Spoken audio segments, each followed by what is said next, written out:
UDF convener Adoor പ്രകാശും Ramesh ചെന്നിത്തലയും ഒന്നും മിണ്ടാതെ തലയനക്കാതെ കസേരയിലിരിക്കുന്നു.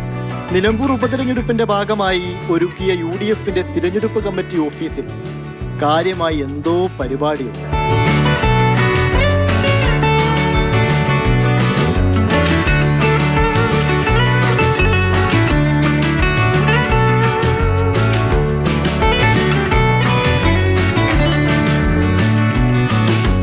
കുറച്ച് ചിത്രകാരന്മാർ നേതാക്കളുടെയെല്ലാം മുഖം നോക്കി അതേപടി ചിത്രം വരച്ചെടുക്കുകയാണ്. നേതാക്കളുടേത് മാത്രമല്ല, UDFന്റെ തിരഞ്ഞെടുപ്പ് കമ്മിറ്റി ഓഫീസിലെത്തുന്ന എല്ലാവർക്കും ഇതുപോലെ ചിത്രം വരച്ചു തരും.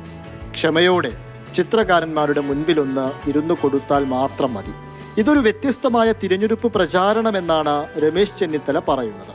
ഇത് നല്ലൊരു പ്രചരണ രീതിയാണ്, പ്രസംഗമല്ല, അതോടൊപ്പം തന്നെ മുദ്രാവാക്യം വിളിയല്ല, ചിത്രങ്ങൾ വരച്ചുകൊണ്ടുള്ള പ്രചരണമാണ്. നിലമ്പൂർ തെരഞ്ഞെടുപ്പിൽ അവർ കാണുന്നത് സാധാരണക്കാരായിട്ടുള്ള ആളുകളുടെ ചിത്രം വരച്ച് അവർക്ക് നൽകുമ്പോൾ അതിലൂടെ ഒരു ആകർഷകമായ ഒരു പ്രവർത്തനങ്ങൾക്ക് നേതൃത്വം കൊടുക്കാൻ കഴിയും എന്ന് തന്നെയാണ് ഞാൻ കാണുന്നത്. വരച്ച ചിത്രങ്ങൾ നേതാക്കൾക്ക് കൈമാറി.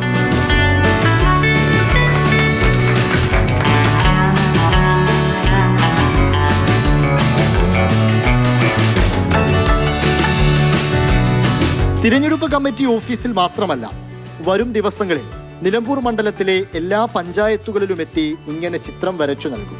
കേരളത്തിലെ ചിത്രകാരന്മാരെല്ലാവരും കൂടെ ചേർന്ന് അദ്ദേഹം മത്സരിക്കുന്ന ഒരു സമയത്ത് അദ്ദേഹത്തിന് വേണ്ടിയിട്ട് ജനങ്ങളോട് ചിത്രം വരച്ച് വോട്ട് ചോദിക്കുകയാണ്.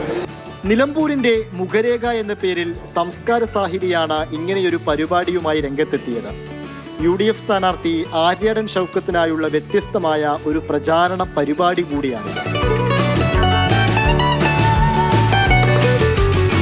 ഇംതിയാസ് കരീം, മാതൃഭൂമി ന്യൂസ്, നിലമ്പൂർ.